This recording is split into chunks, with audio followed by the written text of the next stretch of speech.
Welcome you Zippy Zelda Zaniacs to the most in-depth Hyrule Warriors Age of Calamity video on the internet. It's a bold claim, I know, and if you stick with me to the end, I'm 100% sure that you will be thanking me every time you are triumphantly toppling a Talus without trouble. Alright guys, but before we get started, let me quickly give you the regular YouTube spiel. If you found this video super helpful, consider subscribing or liking. Did you know that for every like this video gets, a ginger somewhere gets a soul? And that's a fact here at the Ginger Gamer Guy. And that's it. That's my whole spiel. I don't want to waste your time or my time. So let's hop right into these Hyrule Warrior Age of Calamity tips that you need to know. Our first terrific tip in this spoiler-free video is not widely known. In fact, I haven't seen any other videos but mine mention it. Let me just pat myself on the back there. And that little known tip is the spectacular Korok sensor.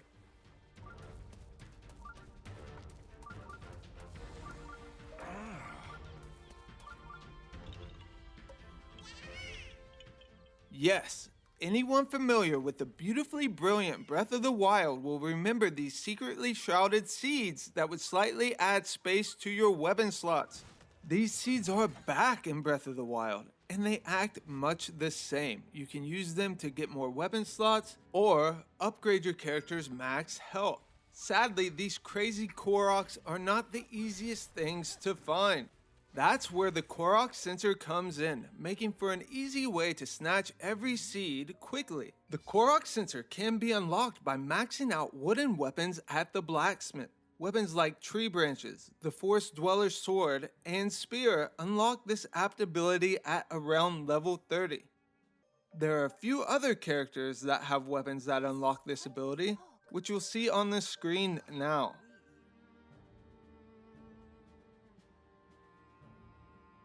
In order to level up your weapons to level 25 or 30, you first have to upgrade the blacksmith once or twice respectively. And to do this, you have to progress through the story, which means you'll be approaching the end game before you can unlock the Korok sensor.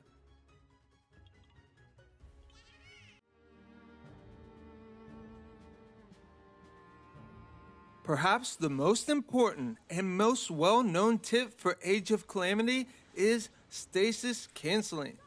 Stasis is an ability that lets you freeze your enemies in place. And when freezing an enemy, some of your cast of characters start animations that don't deal as much damage as you would if you were attacking the enemy yourself.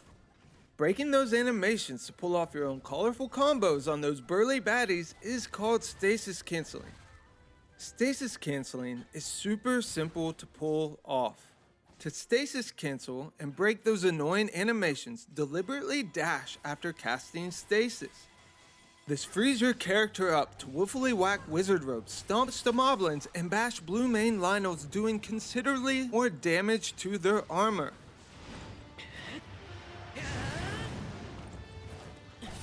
The only downside to Stasis Canceling is not every character can do it. Certain characters, like Daruk, are stuck in their animations, which means they can't Stasis Cancel.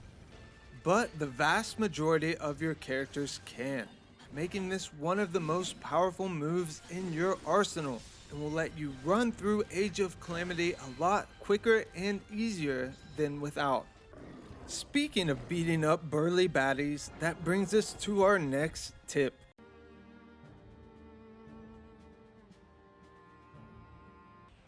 One of the keys to survival in Age of Calamity and beating up any big boss is to juggle between special stasis and spells. This lets you take complete control as you casually collapse their armor gauge over and over again, making even the toughest bosses bow before you. A good way of doing this is to have a couple of specials saved up, wait for an opportune opening where the armor gauge is showing, then frantically freeze the enemy and start whittling away at that armor gauge. Once your rowdy rival regains composure, hit him again with a special. This lets you knock him down again while you wait for your Sheikah ability to recharge. Bouncing between these abilities turns any big boss fight into a breeze. And when I mastered this ability, I was taking down even the main bad guys without breaking a sweat.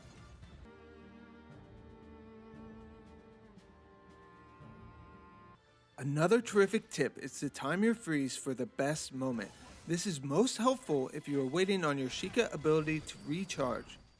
If your boisterous baddie starts to pull a move that you can counter, but your Sheikah slate is depleted, simply freeze them in place.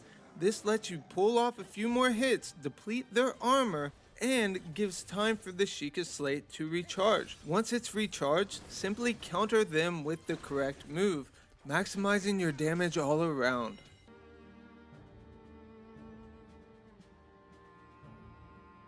Our next tip is about targeting weak spots. Waging war on weak spots works easiest with Link's bow, and this move comes in handy when you're in a pinch. Basically, aim for headshots, eye shots, or gem shots if you're fighting a Talus. Pulling off a successful shot in any of these locations automatically pops up the armor gauge, letting you freeze the armor gauge with stasis, or just pull off a couple of good hits to weaken the boss. This move is easiest to pull off on huge Hinoxes or grounded Guardians, but I have pulled this move off on Lionels as well. It's great for knocking down big boys fast, which doesn't sound right. Pro tip, the backflip arrow combo is awesome. A little more advanced tactic is to use the ice block to launch you in the air, glide over an enemy, pull out your bow, which automatically puts you in slow motion. From here, you can line up that perfect bow shot and bring down those biggest, baddest baddies.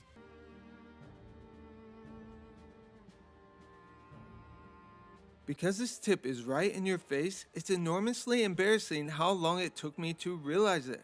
But before you divide the different destinations between your desired characters on the map, peruse the objectives to get a preview of what awaits you there. Then, meaningfully match the characters to the mission. For example, don't send Daruk to fight a fire monster. Instead, send him to fight an ice monster to maximize his damage. So be strategic and send each character to opposing elements to maximize their damage.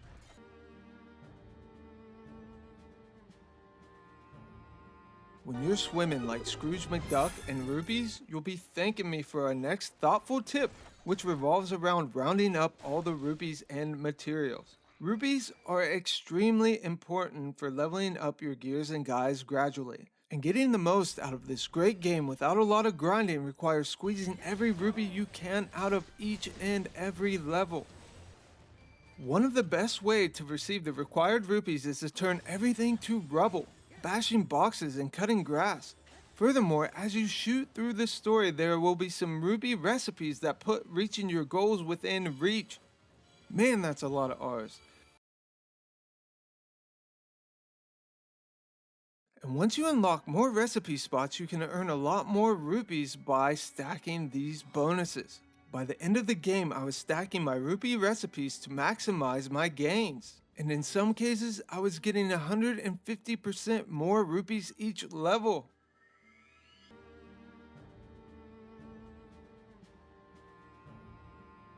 As recently stated, these Radiant Rupees are required to upgrade your gear. And the weapon upgrade system is deeper than you think. One of the core tenets of the upgrade system is fusing weapons together. But don't just combine these weapons at random. Instead, keep your peepers peeled for weapons that flaunt the fantastic fusion XP boost. And instead of combining this with your primary weapon, first combine the fusion XP weapon with a bunch of smaller, weaker weapons. Once you combine it with a bunch of low-level weapons, then and only then combine it with your primary weapon, giving you a huge XP boost for very little cash. This tip alone will save you a lot of rupees in the long run. Also, make sure to manage your skill slots. Each weapon has 4 to 5 skill slots that can be unlocked as you upgrade them. Plus, a couple hidden ones once you get them to level 25 and 30. Luckily, when combining weapons, it gives you a preview of the skills the weapon is going to get, making it easy to build the weapon you want.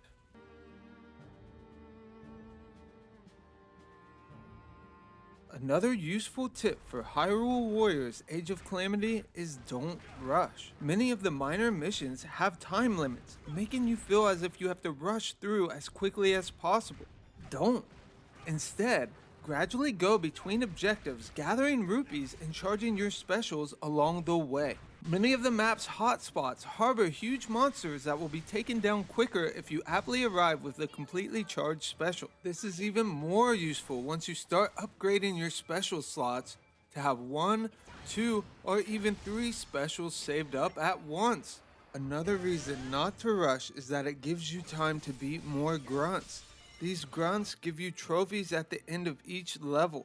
These are used to unlock almost everything. So the more enemies you beat, the more things you can unlock without going back and grinding different levels.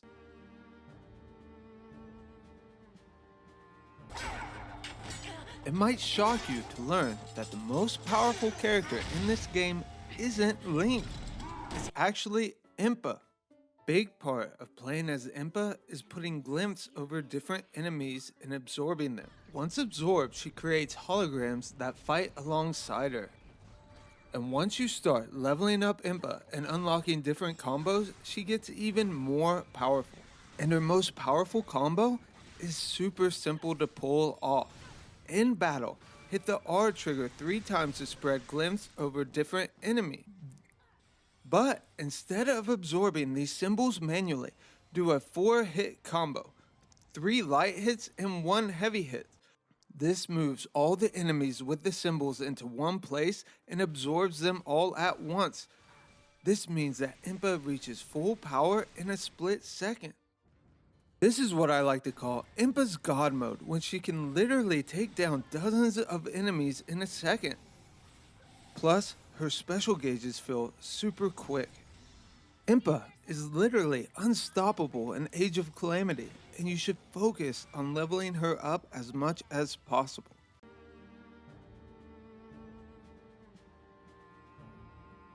As you positively progress, you unlock the skill to track ingredients all over the map with your Sheikah Slate. This is good for finding specific materials that will help you cook recipes before each level. But tracking spots are limited. That's pretty standard and isn't the tip. But what is the tip and lesser known is, if you go into the menu and hover on an ingredient, you can track specific ingredients. This doesn't take away from your tracking slots on the map, meaning that you can basically track double the amount of ingredients for free.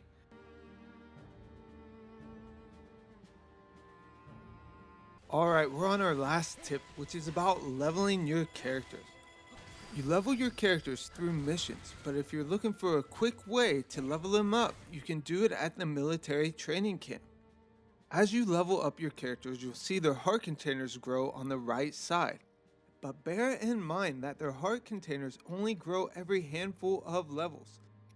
So there is no point in, say, leveling your character to level 75 before the next battle if it's going to take all your cash and your last heart container you get is at level 70. Instead, save that cash and level up their weapon for the battle ahead. Then, after the next mission, come back and keep on leveling. And there we go, guys, some super advanced tips for Hyrule Warriors Age of Calamity. Now, what did you think? Did you find these tips helpful? Did you think they were the best tips you've ever heard? Anyway, thanks for watching this video. I hope you enjoyed it. If you did, hit that like button, give a ginger somewhere a soul. We all need a soul, so be that person. Also, if you're a fan of this channel, of the kind of content I produce, please consider subscribing. We are new here, so every little bit of love helps. Thank you, and have a great time beating baddies in Hyrule Warriors Age of Calamity.